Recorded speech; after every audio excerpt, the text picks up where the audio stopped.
Hola, ¿qué tal? Vamos a continuar con pues una parte que se desprende de el asunto de la distinguibilidad de las partículas y como hemos pues establecido en el video anterior, si hacemos una estadística clásica, tenemos que suponer que tenemos partículas distinguibles. Y si estamos en el caso cuántico, entonces desde luego vamos a suponer que tenemos partículas que son indistinguibles. Y entonces eso nos permite de alguna manera trabajar con sistemas que no estrictamente hablando vamos a hacer estadística clásica ni tampoco estadística cuántica. Entonces por eso hablamos de sistemas semiclásicos o estadísticas semicuánticas en donde consideramos la situación cuántica, pero también consideramos la situación clásica, ¿no? Entonces, para aclarar también esta serie de circunstancias, pues entonces vamos a continuar con cómo podríamos hacer el conteo de estos microestados, ¿no? Entonces, vamos a seguir considerando el caso de un gas ideal, ¿sí? Y queremos determinar, pues, directamente lo que correspondería al estado de al número de microestados que dan lugar al macroestado. Entonces, vamos a tratar de contar los estados cuánticos ahora, ¿sí? De lo que representan las partículas que pudieran ser de alguna manera distinguibles, ¿no? Pero estas partículas, pues por eso lo ponemos entre comillas, pudieran ser distinguibles, ¿no?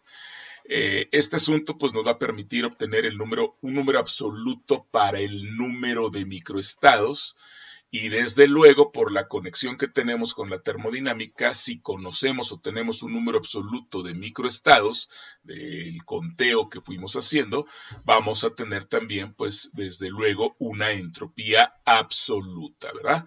Entonces de este modo se vuelve posible obtener un valor de acuerdo a como lo hemos hecho con la superficie unitaria del volumen unitario y evidentemente pues de sigma cero, que acuérdense que sigma cero pues la introdujimos ahí de una manera importante. Esto pues ocurre pues para el análisis que hemos estado realizando para el espacio fase, ¿no?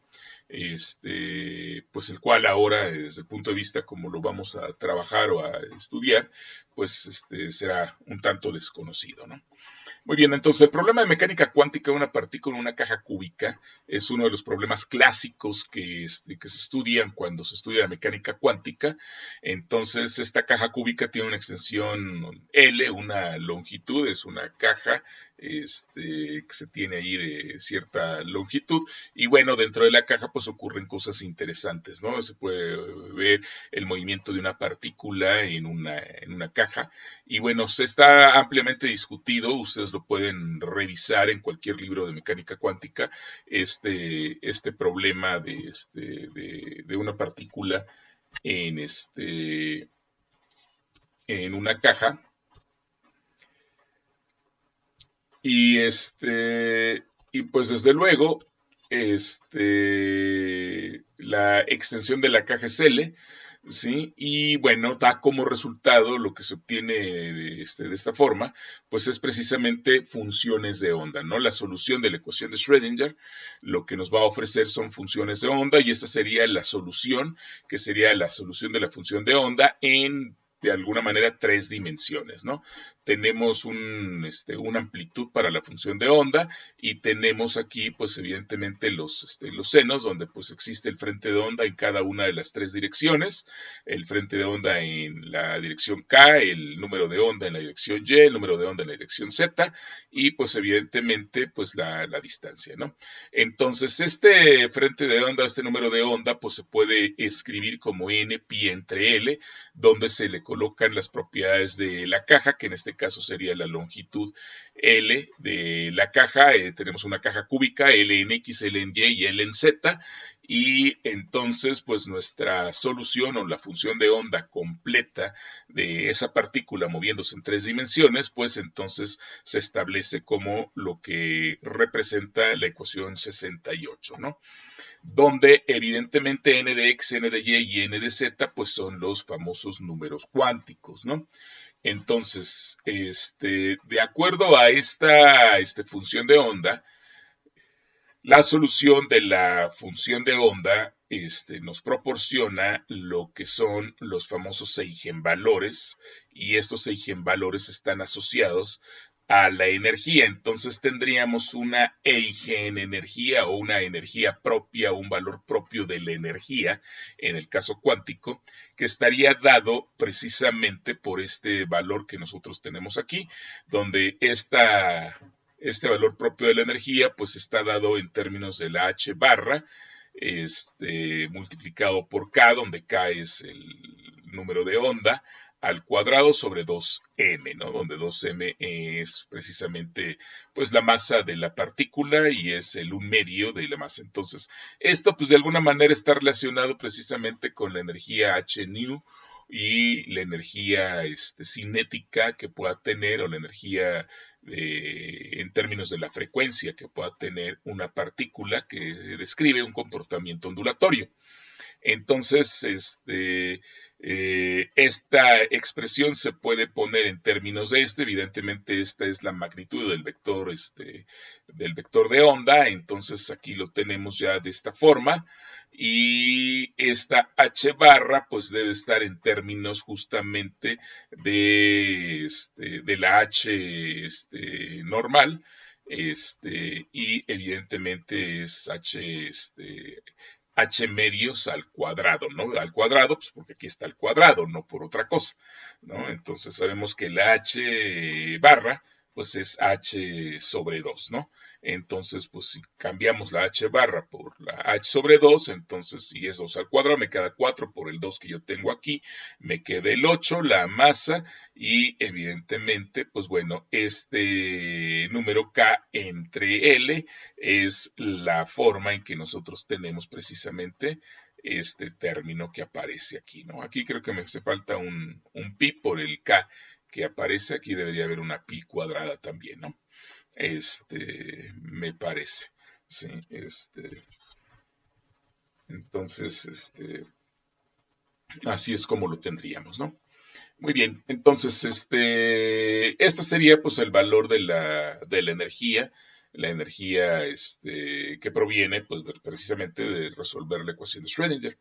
Entonces, bien, para el caso clásico, el estado de movimiento, o sea, un microestado de una partícula, es fijado por las coordenadas y los momentos generalizados, ¿no? Entonces fue lo que hemos estado trabajando, lo que hemos estado haciendo.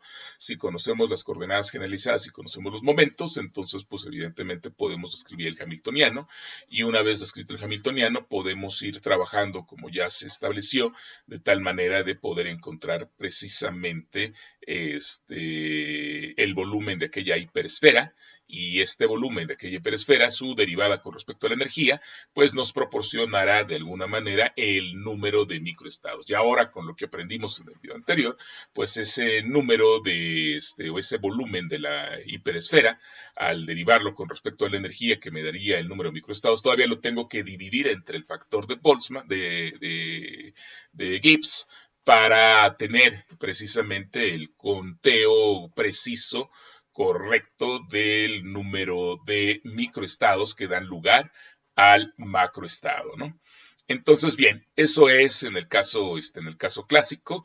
En el caso cuántico es fijado por los números cuánticos n de x, n de y y n de z. Son los números cuánticos que aparecerían. Y entonces ya no me interesa propiamente, pues evidentemente, ni la Q ni la P. ¿Por qué no me interesan la Q ni la P? O sea, es decir, las coordenadas generalizadas ni los momentos generalizados, pues debido precisamente al principio de incertidumbre, hay una restricción cuántica para el conocimiento de los cambios en posiciones y momentos. Por lo tanto, pues evidentemente lo que me va a dar lugar precisamente a una condición del estado cuántico del sistema, pues van a ser precisamente estos números n de x, n de y y n de z, ¿no? Entonces, cualquier estado de una sola partícula corresponde exactamente a un punto en el espacio, en este caso tridimensional, de estos tres números cuánticos, ¿no? Muy bien, entonces en ese espacio, una energía epsilon dada para la partícula corresponde a lo que sería el equivalente a ese cascarón esférico, y en este caso tendría el radio dado precisamente por el resultado que tendríamos nosotros aquí de esta longitud IH, ¿no? ¿Sí? Dividido por la raíz de 8 veces m, ¿sí? 8 veces m por L por su raíz cuadrada, ¿no? Entonces eso me daría el radio de ese cascarón esférico que me generaría precisamente el conocimiento de aquella hiperesfera, ¿no? De alguna manera, ¿no? ¿Sí? En contraste a la consideración clásica en el ejemplo que hemos revisado, ¿sí? Sin embargo, solamente aquí lo que va a ocurrir es que tenemos ciertos puntos enteros de una especie de cuadrícula. Entonces, lo que nosotros tendremos es sí una especie de hiperesfera, pero esa especie de hiperesfera la estamos de alguna manera cuadriculando, y entonces tendríamos por un lado los números n, x, y esos números estarían divididos en los tres ejes principales. Y entonces eso me generaría de alguna manera una retícula, y entonces precisamente lo que yo debería de contar son aquellos valores para los cuales está mi energía dada, en donde en esa retícula que se me genera solamente cuente la cuadrícula que yo pueda visualizar que se encuentre de manera entera y no de manera fraccionaria dentro de esa hiperesfera, ¿no? Entonces, esto es lo que estaríamos diciendo, ¿no?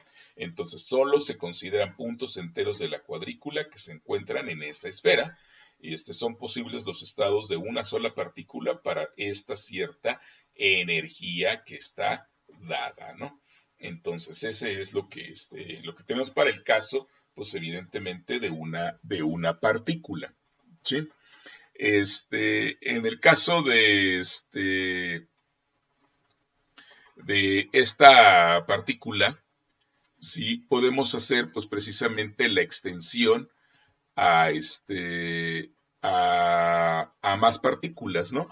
Entonces, la extensión para un conjunto grande de partículas, me daría una energía total. Esa energía total, pues entonces estaría determinada precisamente por 3n números cuánticos. Acuérdense, serían 3 números por cada partícula. Si tengo n partículas, por eso tengo 3n números cuánticos que me generarían de alguna manera ese espacio que no es el fase, pero que cuánticamente representaría ese espacio-fase. Entonces tengo 3n números cuánticos de los estados ocupados por las n partículas que estoy revisando, ¿no? Entonces, mi energía total tendría que ser precisamente, pues yo tengo el resultado de esta energía para una sola partícula, entonces tendría yo que sumar sobre cada una de esas partículas. Y nuevamente, pues ya estoy sumando y ya estoy perdiendo aquí de alguna manera la distinción de cada uno de estos números.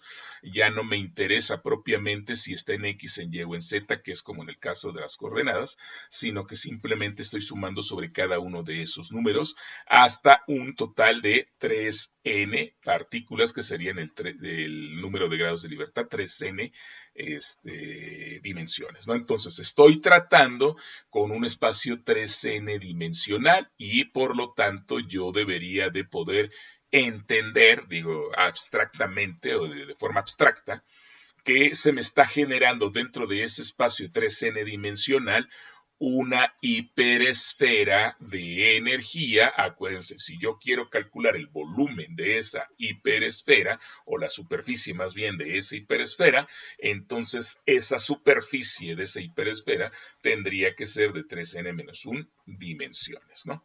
Entonces, eso es lo que está ocurriendo, ¿no? Entonces, el número de microestados omega, que es el que vamos nosotros a contar de alguna manera, pues entonces lo queremos contar de tal forma que me pueda dar precisamente aquella conexión con la termodinámica en donde yo pueda pues obtener precisamente las propiedades de energía, volumen y el número de partículas, ¿no?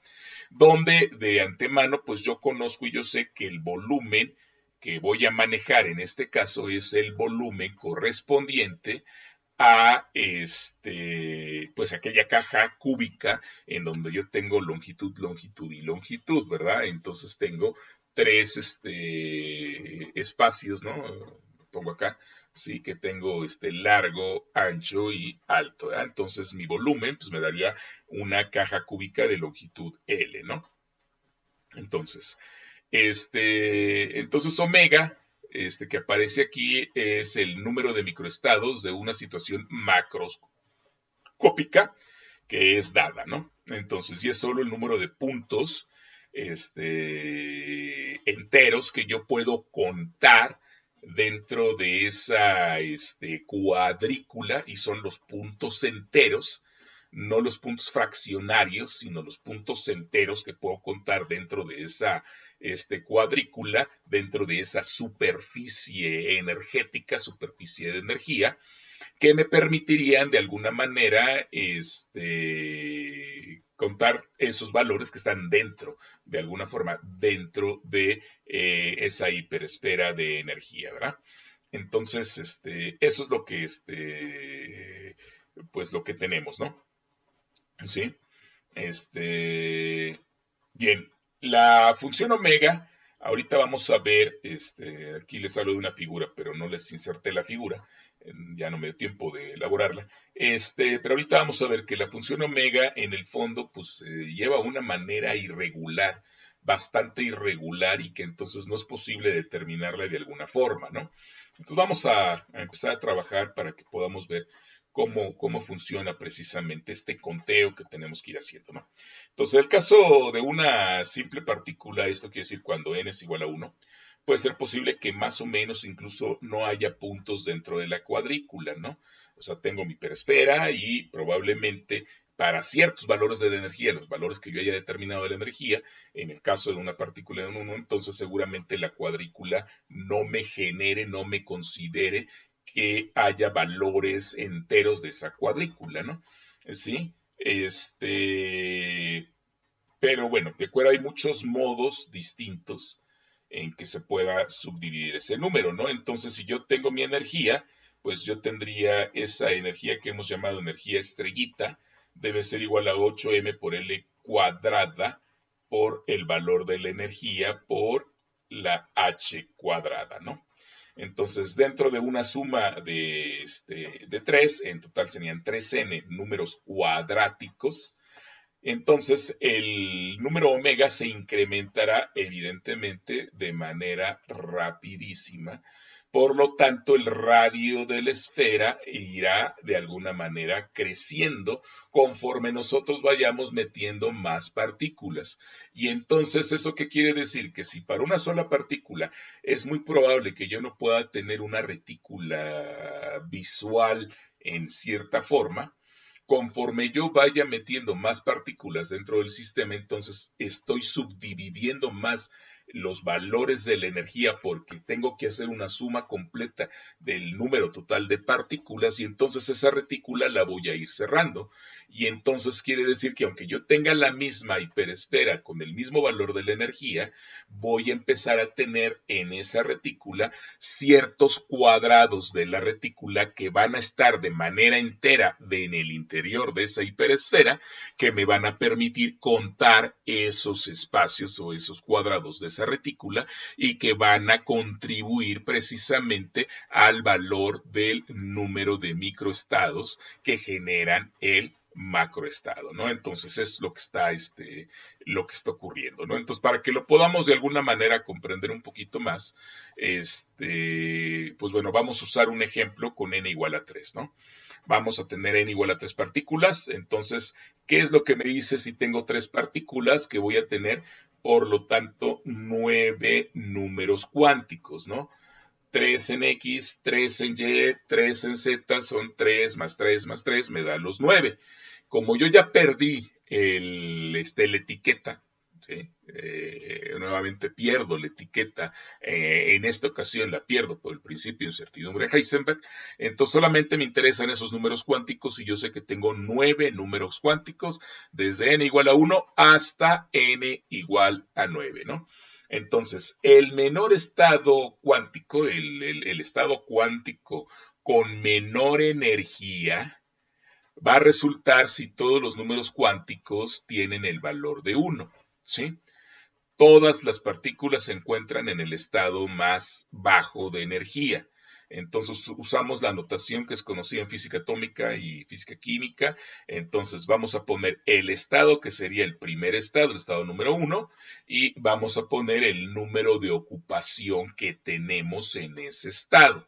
Entonces esta notación indica que dentro del paréntesis pongo el estado, que sería el estado número 1, y yo sé que tengo los 9 números cuánticos o de las 3 partículas, 3 números de la primera partícula, 3 de la segunda partícula y 3 de la tercera partícula. Esos 9 números cuánticos se encuentran en el primer estado y entonces evidentemente sabemos que el estado, el número cuántico N1, está ocurriendo en 9 ocasiones o 9 veces, ¿sí?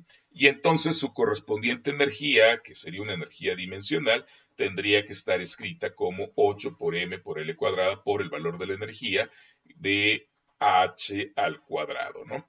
Entonces, lo que sabemos nosotros es que tenemos que la energía estrella tiene que ser 9 porque tengo 9 números en el primer estado, ¿sí? Y este primer estado, pues lo tengo que elevar al cuadrado, entonces tengo 1 al cuadrado, que sería 1 multiplicado por 9, lo que tengo como resultado es 9. Por lo tanto, quiere decir que el valor de la energía sería 9 y solamente tengo un microestado que cumple precisamente con este asunto. ¿Cuántos estados tengo? Tengo un solo estado, ¿verdad? Y entonces, bueno, su configuración, pues la escribimos en esta notación. ¿Queda claro?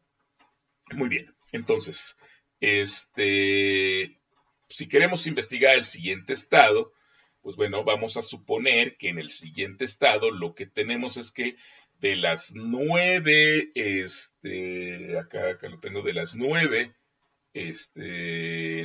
números cuánticos posibles que se deberían de encontrar en el primer estado, o en un solo estado, ¿sí? Ahora solamente voy a considerar 8 de los 9 números, 8 en ese estado y 1 en el siguiente estado. Entonces, pues en esta notación yo tengo 8 que multiplica a 1 al cuadrado, que me sigue siendo 8, pero ahora tengo un nuevo estado, un segundo estado, ¿sí? Y lo que tengo es ahora, pues, evidentemente 2 al cuadrado, ¿verdad? ¿Sí? Entonces, bajo esta condición, pues, ¿cuántos tengo el valor de la energía? 8 por 1, 8. Y aquí tengo 2 al cuadrado, que sería 4 más 1, perdón, por 1, 4, entonces 8 más 4 me daría 12. 12 es el valor de mi, ¿cómo se llama? De mi energía, ¿sí? Y entonces, mi configuración sería, 1 a la 8 y 2 a la 1, ¿sí? Pero ahora, ¿cuántas posibilidades tengo yo de tener esta configuración? ¿Cuántas posibilidades tengo de tener esa configuración? Pues entonces, evidentemente, tengo 9 posibilidades de obtener esta configuración, ¿verdad? Puedo tener las primeras 8 y un número allá.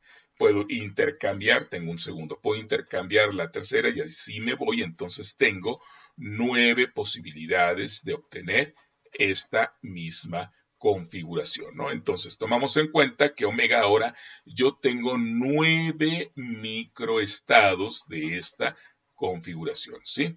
Entonces, dado que cualquiera de los 9 números, o sea, cualquiera de ellos, puede tomar el valor de 2, que sería el segundo estado, ¿no? Entonces, por eso es que mi número de microestados se convierte ahora en 9. ¿Sale? Bueno, dice, notemos que estrictamente hablando, esto no debería corresponder a un cálculo de mecánica cuántica. Fíjense qué es lo que estamos haciendo. De alguna manera, estamos calculando este número de microestados prácticamente al contar, como si estuviésemos contando, pues algo como si fuésemos contadores, ¿no? Entonces, estamos contando entonces un cálculo de mecánica cuántica, pues siempre está dado en términos de qué, de funciones de probabilidad, de la probabilidad y del valor esperado de encontrar cierta propiedad. Entonces, como que el estar haciendo este conteo de alguna manera, pareciera que sigo pensando, aunque ya estoy metiéndome ahí con los números cuánticos y los niveles de energía y la solución de la función de Schrödinger y todo este tipo de rollos, pero sigo pensando clásicamente, sigo de alguna manera haciendo un conteo clásico y utilizando pues ciertas herramientas, en este caso estadísticas, que me permitan de alguna manera poder tener el conteo del número de microestados, ¿no? Entonces, en realidad, pues uno podría distinguir cuál partícula, ¿sí? Uno no puede, en cierta manera, cuál de las partículas está excitada, porque recordemos que en el estado base, en el estado básico se encuentran pues todas las partículas, y para que una de esas partículas vaya y se mueva a un siguiente nivel y entonces ocupe otro de los estados, es que entonces hemos de alguna forma excitado a alguna de esas partículas y por eso su número cuántico está ocupando otro de los niveles, ¿no? Entonces, pero esto no los podremos saber, no podremos saber cuál de todas esas partículas o cuántas de esas partículas de alguna manera se están excitando para poder ocupar los siguientes niveles energéticos, ¿no? Entonces, debido a ello, como que el hecho de estar contando de manera clásica no es lo más adecuado, no es lo ideal. Sin embargo, de alguna manera nos está permitiendo entender cómo es que podemos ir haciendo ese conteo de los niveles energéticos, ¿verdad? ¿Sí? Entonces, bien, no podemos distinguir cuál de todas las partículas excita para ocupar el siguiente número, y la razón de ello, pues es que podemos ver el número de ocupación del estado cuántico. Esto es como a menudo un cierto número NI aparece de vez en cuando, ¿no?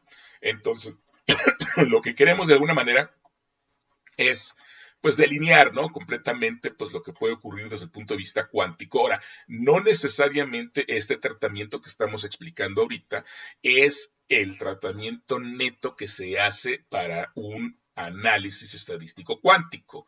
Esto, como se los explicaba desde un punto de vista en realidad lo que nosotros tenemos que hacer ahorita es considerar, fíjense, como estamos ahorita ya pensando y estamos contando, como si estuviéramos contando clásicamente, y estamos pensando ya en números cuánticos, entonces por eso se dice que este tratamiento es un tratamiento híbrido y que a veces nos permita de alguna manera pensar en partículas clásicas o en partículas cuánticas que se comportan clásicamente. Este es el espíritu de esto que estamos nosotros diciendo, ¿no? Entonces, en cierta manera, pues es lo que nosotros no debemos de alguna manera de perder eh, de, de vista, ¿sí? Este,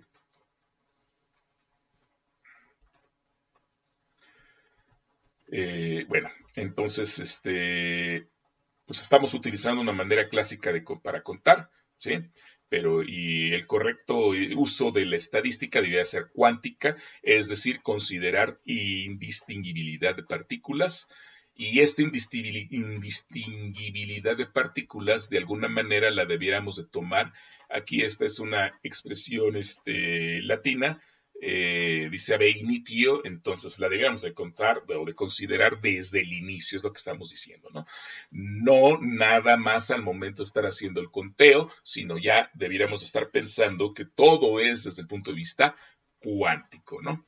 Sin embargo, por eso les digo, esta parte pues parece interesante porque podemos pensar en una especie de metodología híbrida, ¿no? Muy bien, vamos a continuar, ¿no? Entonces, fíjense, el siguiente estado cuántico lo podemos considerar como que 7 de las partículas están en el número cuántico 1 y ahora son 2 de las partículas que se encuentran en el número cuántico 2. ¿Cuáles son? No las sabemos, pero pues, esto es lo que podríamos tener. Este sería un siguiente estado. Nuevamente, ¿no? Aquí me queda un 1 por 7, me queda 7. Aquí me queda un 4 por 2, son 8. 8 y 8, 16 menos 1, 15. Entonces, quiere decir que el valor de la energía estrella sería 15. Sin embargo, ahora el número de microestados que tenemos aquí, entonces lo estamos contando ahora como la binomial, que sería 9 de 2. Es decir, estamos considerando precisamente que íbamos a ver lo que sería la binomial 9 de 2. Entonces tenemos 9 y tenemos 2, ¿sí? Y entonces al calcular la binomial vemos que nos da el número 36. ¿Qué quiere decir? Que tengo 36 microestados posibles que me den este valor de la energía, en donde yo pueda tener esta combinación de 7 números cuánticos en el primer nivel y 2 números cuánticos en el segundo. Y entonces pues tengo esa configuración, pues no es la configuración electrónica, pero es la configuración dada, ¿no? Muy bien, otro caso podría ser cuando tengo 8 de esos números cuánticos en el primer nivel y uno se encuentra en el tercer número cuántico, es decir, se excitó lo suficiente como para que fuera al tercer número cuántico. Y entonces, ¿qué es lo que tenemos? Tenemos 8 por 1, 8 más aquí me queda 3 al cuadrado, que sería 9. ¿Sí? 9 más 8 son 17, ¿verdad? ¿Sí? Entonces, eso es lo que tenemos. Ahora, tengo 9 números cuánticos en el primer nivel y 1 en el tercer nivel. Entonces, tengo pues ahora la binomial 9 de 1. ¿Sí? Y esa binomial 9 de 1 me reduce el número de microestados a 9. ¿Sí? Entonces, este es otro de los casos que se podrían dar. Y la configuración que tengo es que tengo 8 partículas que tienen el primer número cuántico, 0 que están en el segundo número cuántico y una de las partículas que se encuentran en el tercer número cuántico.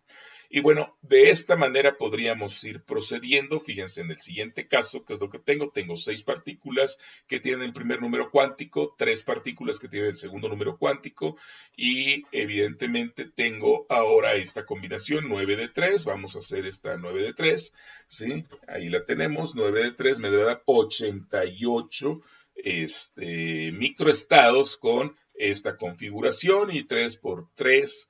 No, perdón, aquí me queda 2 por 2, 4, por 3 son 12, más 6, ahí están los 18 que me tienen que dar en el caso que estamos trabajando del valor de la energía, ¿no? Entonces, el siguiente número sería el 20, ya la explicación pues creo que ya está más que sobrada. Ya ustedes lo pueden ver, aquí se ve rápidamente la configuración. Tengo 7 partículas que tienen el primer número cuántico, una partícula que tiene el segundo número cuántico y una partícula que tiene el tercer número cuántico. Y entonces ahora esta configuración sería 9 de una y 8 de una. ¿Por qué 8 de una? Porque tengo aquí 2 por 2, 4. Y aquí tengo 3 por 3, 9, más 1, no, perdón, por 1 es 9, 9, 10, 11, 12, 13 y 7 me dan los 20 valores que tengo yo aquí, ¿verdad? Entonces,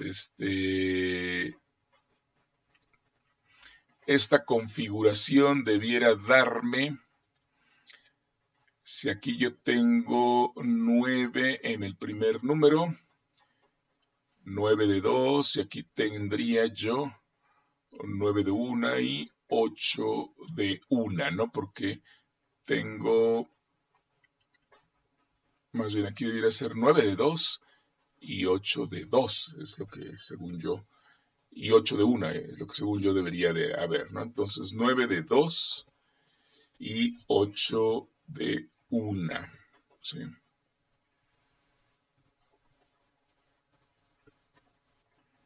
Tendrían que ser 288 posibles configuraciones, ¿no? La siguiente, en esta que estoy poniendo aquí de 72, ¿no?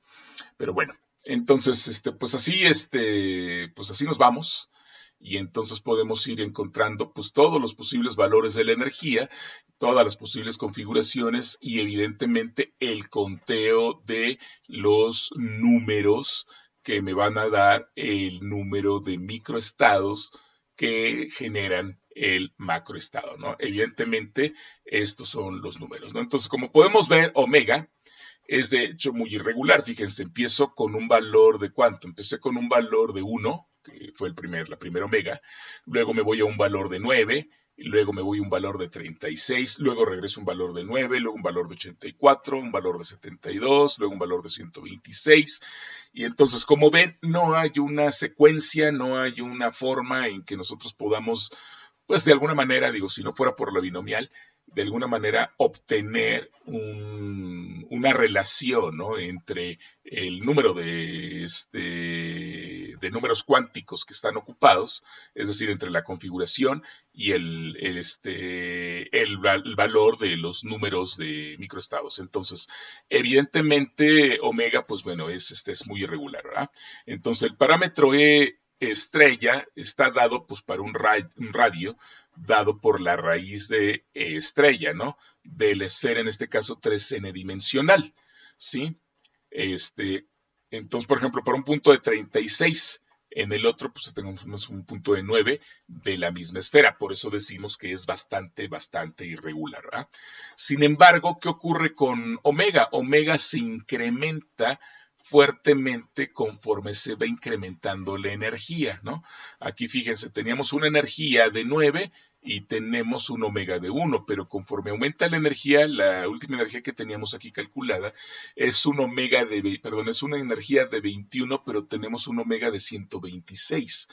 Esto indica que existe una relación directa precisamente entre el aumento que hay en la energía conforme aumenta el número de microestados. Entonces, esto es lo que estamos diciendo, ¿verdad?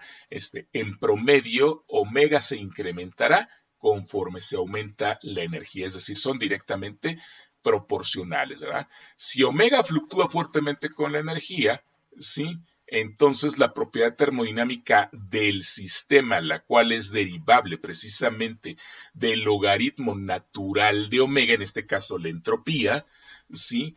Pues entonces también fluctuará de manera fuerte,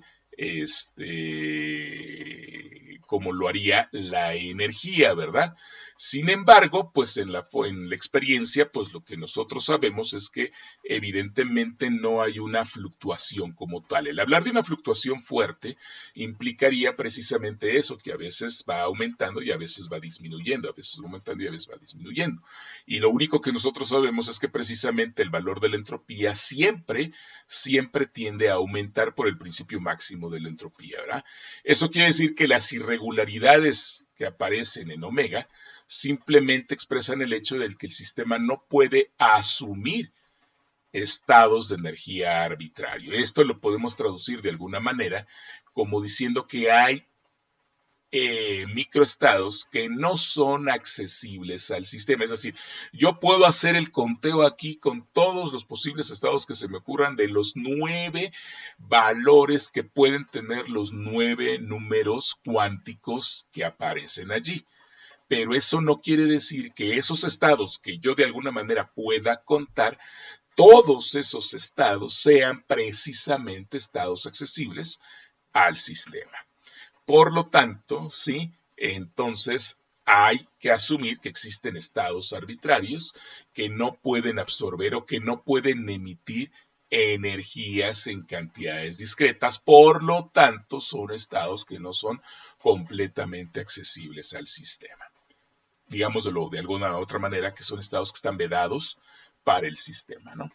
Muy bien, entonces esta propiedad del sistema se vuelve especialmente importante si la energía típica, sabemos que la energía es directamente relacionada con el producto de KT, acuérdense, la energía del gas ideal es 3 medios de KT, ¿sí? Sería la energía de una partícula, entonces está dada en términos de la temperatura, es menor o igual a la diferencia de energía, lo cual puede ser estimado precisamente por la expresión que nosotros tenemos de la energía, ¿no? El cambio de la energía tendría que estar dado precisamente por esto, o en el mejor de los casos, si nosotros simplemente hacemos una aproximación, el cambio de la energía tendría que ser evidentemente h cuadrada entre 8 veces m por l al cuadrado, ¿no? Este es el caso para sistemas muy pequeños o el caso de temperaturas que puedan ser bajas, ¿no? Sistemas con temperaturas bajas. Evidentemente, con temperaturas altas aumenta la energía mucho más rápido y entonces no podemos hacer una aproximación. Esta aproximación solamente ocurriría para el caso de que tuviésemos sistemas con pocas partículas o el caso en el que se tienen temperaturas bajas. Se dice que son aproximaciones a bajas temperaturas, ¿no?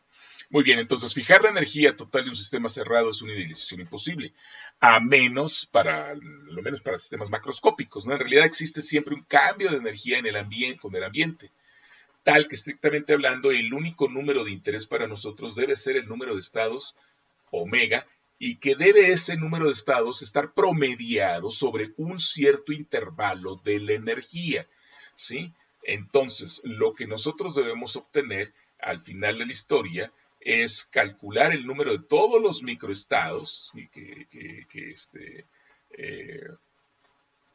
que tendrían que ser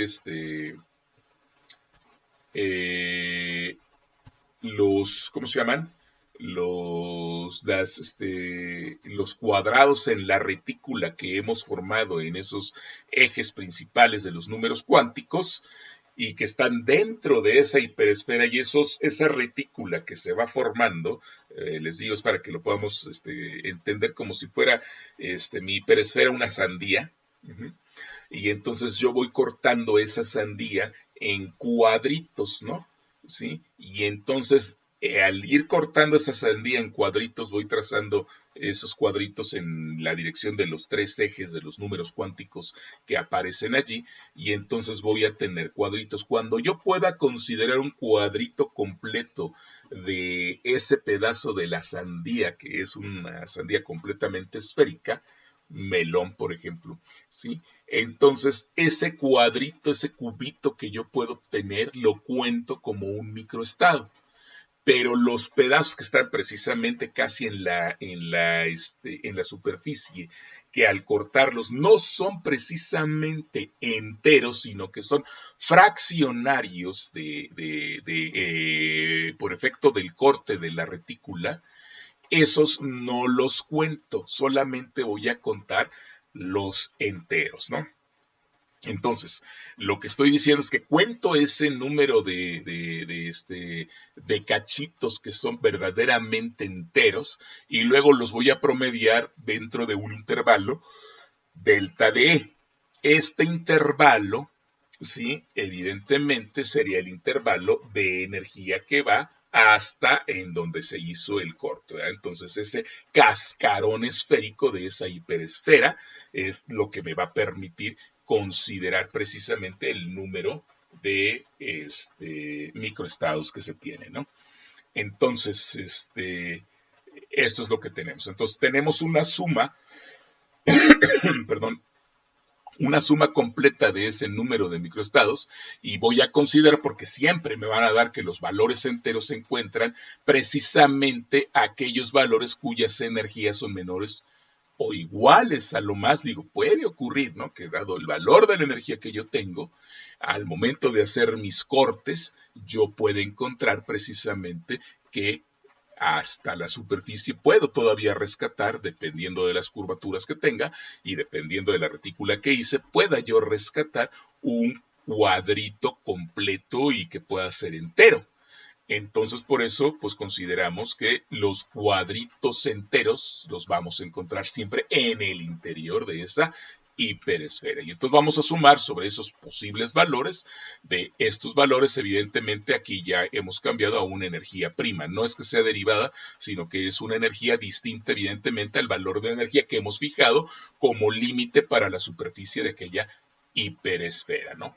Entonces, ahora, la suma resulta ser una función escalón, precisamente, ¿por qué? Porque hay una irregularidad en el número de microestados y también en el momento de hacer justamente los cortes y la retícula que necesitamos para ir contando cada uno de esos cuadritos, ¿no? Entonces, esta función resulta que cuando hacemos esta suma, pues es una función escalón, no es una función continua completamente, ¿verdad? Donde a un cierto nivel de energía, un cierto número de estados, pues obviamente se van sumando, ¿verdad? A otro nivel de energía se suman más número de estados y a un nivel más bajo, pues evidentemente hay menor número de estados que se van adicionando a la suma completa del número de microestados, ¿no? Entonces, pues lo que nosotros podemos hacer es denotarlo como si fuera una función promedio, ¿sí? Y entonces la diferenciación de esa función promedio con respecto a la energía nos va a llevar precisamente a una densidad de estados promedios. Y esa densidad de estados promedios es la que nos va a proporcionar de alguna manera el número de estados por intervalo de energía, ¿no? Entonces, precisamente pensamos en ese número como una densidad y acuérdense que la densidad pues actúa precisamente así. Es lo mismo la densidad de un elemento muy pequeño, de una gota de agua, que de una cisterna llena de agua, es la misma densidad. Entonces, lo que nosotros tenemos que hacer es sumar sobre esos posibles estados que son menores a esa energía y estamos sumando sobre todas esas posibles energías. Y ya que tengo yo precisamente esa suma sobre esos valores de energía, entonces, y promediados en ese intervalo de energía, entonces calculo su derivada con respecto a la energía para que me dé la densidad de estados promedios, la cual me va a proporcionar precisamente el número de estados promedios por intervalo de energía. Al decir por intervalo de energía debemos de comenzar a pensar nuevamente que tenemos esos cascarones esféricos en la hiperesfera y entonces esas especies de cascarones que vamos teniendo, que son un conjunto muy grande de cascarones, entonces yo estaría contando el número de estados que hay en el interior de esos cascarones esféricos que voy teniendo, ¿verdad? Entonces, evidentemente, este número que aparece aquí en la ecuación número 73, pues se parece mucho al cálculo que tendríamos en el caso clásico cuando teníamos que calcular el volumen de la hiperesfera, que era omega, y que lo derivábamos con respecto a W para que nos diera precisamente lo que representaba el valor de sigma como función de la energía, ¿no? Entonces es precisamente casi la misma historia, nada más que, pues bueno, aquí estamos calculando una densidad de estados al considerar precisamente no propiamente los volúmenes de las hiperesferas, pero sí la densidad de los estados promedios, porque estamos hablando de estados promedios, en esos intervalos de distintas energías, de los shells le llaman, o de los cascarones esféricos que se fueron generando, ¿no? En los pedacitos de energía que vamos teniendo, ¿no?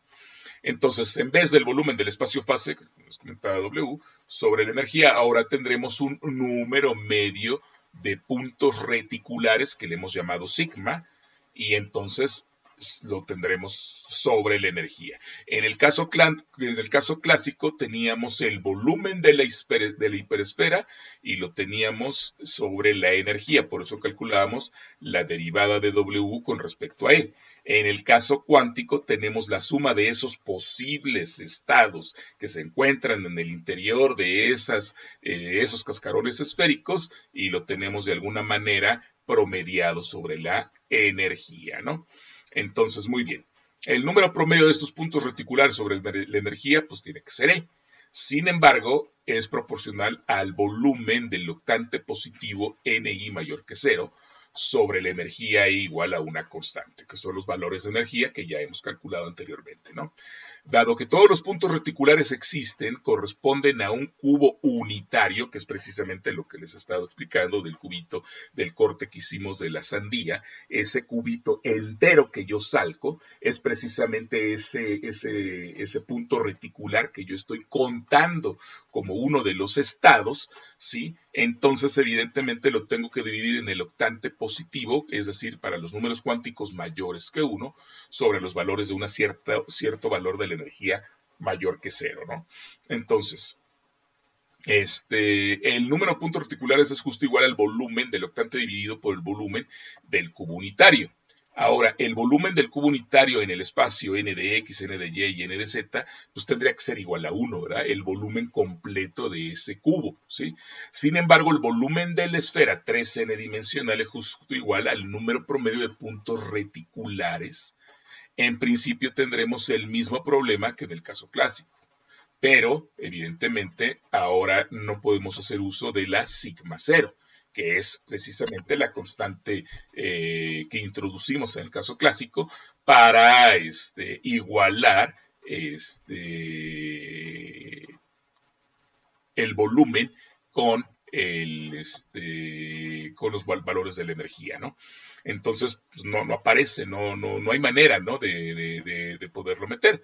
Entonces, inmediatamente se debe escribir el volumen del octante de una esfera 3n dimensional con un radio dado, ya habíamos dado el radio que era 8me por L cuadrada entre h al cuadrado a la 1 medio, ¿sí? Y entonces tenemos, por supuesto, 2 a la 3n octantes dentro de esa hiperesfera, en lugar de 8. En el caso de n igual a 1, ¿sí? Que sería el caso más trivial, ¿no? Y con L al cuadrado como el volumen a la 2/3, ¿no? ¿Sí? Esta expresión pues es interesante, ¿no? Yo tengo que el volumen es igual a L por L por L. Eso es el volumen, ¿no? Sería L al cubo, ¿sí? Si yo tengo que B es igual a L al cubo y quiero despejar L, pues entonces tengo yo que L es igual al volumen a la 1/3. Pero como yo necesito dentro de mi radio de ese octante, yo necesito L cuadrada, pues entonces tengo que L, que es B a la 1/3, le elevo al cuadrado, por eso digo que L cuadrada lo voy a sustituir como B a la 2/3, ¿no? Y entonces, pues lo que tendríamos nosotros es que la suma los valores que nosotros habíamos obtenido acá, que son precisamente esta suma que le hemos llamado suma rayita o sigma rayita, ¿sí? Estos que aparecen aquí, ¿sí? Pues los podemos escribir como un medio a la 3n por pi a la 3 medios entre 3n sobre 2 de gamma a la 3n por el valor de la energía estrellita a la 3n. Y entonces aquí lo que ocurre es que se sustituye el valor de E estrella, donde E estrella pues es esto elevado precisamente pues a la 3 medios, ¿no?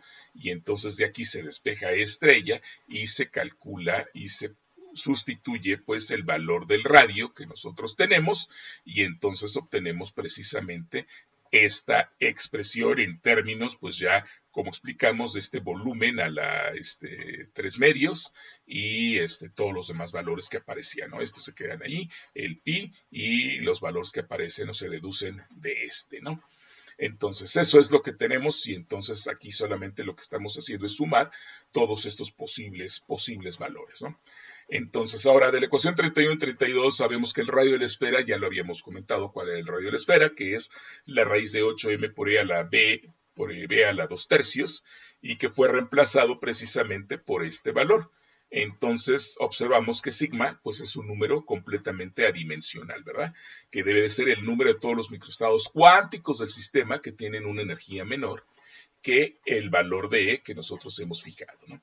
Entonces directamente uno se da cuenta que ahora corresponde exactamente a un volumen de H a la 3n de un espacio fase clásico, ¿sí? A cualquier microestado, ¿sí? Hay que verificar las ecuaciones 31 y 32 que se revisaron en los videos anteriores, ¿no? Esto es un completo acuerdo con el principio de incertidumbre, lo cual para cualquier microestado requiere que al final un volumen de H a la 3n en un espacio fase.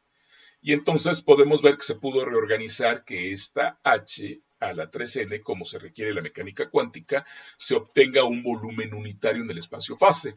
Por lo tanto, entonces podemos calcular de esta expresión que tenemos aquí, ahora sí la derivada con respecto a E, que es lo que tenemos aquí para calcular el número de estados promedios que tenemos con respecto a la energía, ¿no? Entonces, pues no hay más que calcular la derivada precisamente de esta expresión. Y al calcular la derivada de esa expresión, pues evidentemente me va a quedar que el término de la energía me va a quedar como 3 medios menos 1. Y así me va a quedar el resto queda exactamente igual, este factor es exactamente el mismo que tenemos acá, el 2pi también me queda a la 3 medios, aquí tenemos el 2pi a la 3 medios y el gamma a la 3 medios sobre 2 y el término aquí me queda 3n, ¿no? 3n sobre 2 de gamma a 3 sobre 2 y entonces el valor de la energía me queda como 3n medios y a eso le vamos a restar menos 1, que este menos 1 pues se obtiene de la derivada, ¿no? Entonces ahora G ya no es un número dimensional, es precisamente la densidad de estados, lo cual quiere decir que es el número promedio de los estados por intervalo de energía, ¿sí? Y entonces, si yo quiero calcular el número de microestados promedio, pues lo que tendría que hacer es precisamente esta G, multiplicarla por el delta de E, y la multiplico por el delta de E, y entonces obtendría precisamente aquí el número de estados promedio, ¿no? Entonces, para eliminar la dependencia en delta de E y la dependencia en E, entonces lo que hacemos es regresar precisamente a este caso, ¿no? Entonces, de aquí despejamos lo que vale E, se despeja E y se sustituye precisamente E aquí. En lugar de E, vamos a sustituir el resultado que nos da de haber despejado aquí. Aquí están los pasos que se van realizando para sustituir los valores. Y entonces, evidentemente, este delta de E no se le hace nada, sino simplemente se considera que el delta de E estrella es exactamente igual al delta de E que se tiene, ¿no? Entonces, esa es la única indicación que tenemos. Y ahora tenemos que esta omega depende en cierta manera, del número de estados de la energía estrella, ¿no? Entonces ahí ya tenemos nuestra expresión para el número de estados de la energía estrella. Luego hacemos un conjunto de aproximaciones para eliminar precisamente este menos 1. Consideramos aquí nuevamente, sabemos que pues vamos a meter por ahí el logaritmo y que bajo ciertas condiciones podemos subdividir entonces el logaritmo en 3n-1, y si lo hacemos muy grande, entonces resulta que n por el logaritmo de n es mayor que el logaritmo de e, y entonces podemos suponer que el logaritmo de delta de e es igual a 0, desaparece este término, eso es una aproximación, y que el delta de e también, pues entonces en este caso tendría, por esta condición, tendría que ser el delta de e aproximadamente igual a 1, entonces podemos cancelar ese delta de e estrella, y entonces esto nos habla precisamente de que estamos teniendo una serie de cascarones de energía que puede ser tomado en cuenta, ¿no? Y entonces estamos construyendo esos conjunto de cascarones, y el ancho de cada cascarón pues es un ancho precisamente donde tenemos un delta D que se aproxima a 1, ¿no? Entonces estamos haciendo lo suficientemente el cascarón pequeño, ese intervalo o ese ancho del cascarón, de tal manera que entonces podamos prescindir precisamente del ancho del cascarón, porque aquí lo que tendríamos es que sería precisamente pues el valor de la energía o del volumen de ese cascarón multiplicado pues por el ancho, ¿no? O más bien la superficie por el ancho, para que me diera pues de alguna manera el volumen, ¿no? Entonces, esto es lo que estamos haciendo. Se hacen aquí unas de estas aproximaciones, y entonces pues se puede aproximar y se puede suponer también que pues para cuando n es muy grande, entonces el -1 pues no le afecta y me puedo quedar solamente con el término de 3n al cuadrado, y entonces puedo obtener que el valor del número de estados de esa energía es aproximadamente igual. Esto ya es una aproximación, no es un valor analítico completo, es exactamente igual a b sobre h cúbica a la n de 2pi me a la 3n sobre 2 sobre gamma de 3n sobre 2, ¿no? Entonces,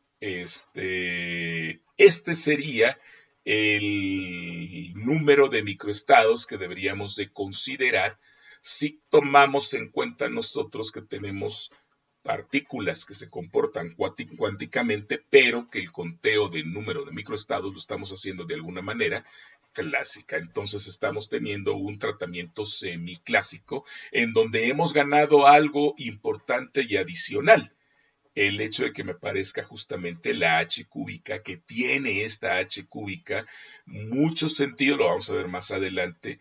Tiene mucho sentido esta h cúbica aquí, porque aquí sí tiene información física del estado cuántico, y estrictamente hablando, lo que debiéramos hacer es que todas las estadísticas en realidad debieran de ser cuánticas en lugar de ser clásicas, ¿sí? Y entonces esto va a tener que tener una implicación importante en el estudio precisamente de las propiedades termodinámicas, ¿no? Y entonces eso también, esta H, pues acuérdense que está relacionada pues con todo lo que tiene que ver con el mundo cuántico, ¿no? En principio, pues ahí está metido dentro precisamente del principio de incertidumbre, ¿no? Muy bien. Entonces,